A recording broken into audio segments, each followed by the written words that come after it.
l'histoire complète du prophète Aïyoub, alayhi l'issalam. Sa vie, avant l'épreuve Aïyoub, Job, était un prophète d'Allah, descendant d'Ibrahim, Abraham. On dit qu'il vivait dans une région appelée Haouran, en Syrie, proche de Damas. Allah l'avait comblé de bienfaits.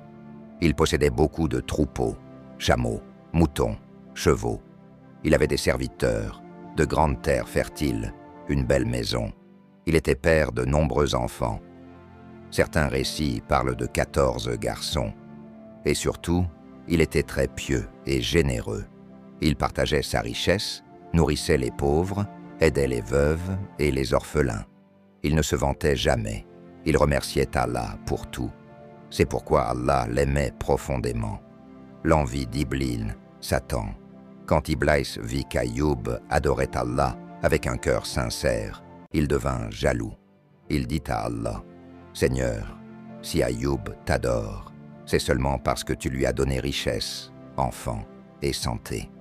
Enlève-lui tout cela, et tu verras qu'il cessera de t'obéir. » Allah, qui connaissait la pureté du cœur d'Aïyoub, permit à Iblis de le mettre à l'épreuve, mais sans jamais lui donner pouvoir sur son âme. La première épreuve, la perte de ses biens. Iblis frappa les richesses d'Aïyoub. Ses troupeaux moururent, ses champs furent détruits, ses maisons s'écroulèrent. En un instant, Aïyoub perdit tout ce qu'il possédait. Mais il dit, « Tout appartient à Allah, et c'est vers lui que nous retournerons. Louange à Allah en toute situation. » Il ne s'est pas plaint. Il remercia encore son Seigneur. Deuxième épreuve. La mort de ses enfants, Iblis revint vers Allah et dit, « S'il t'adore encore, c'est parce qu'il a ses enfants. » Allah permit la seconde épreuve.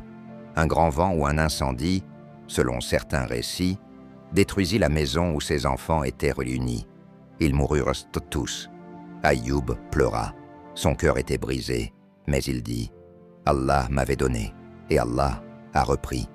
Il est le maître de toutes choses. » Son amour pour Allah resta intact.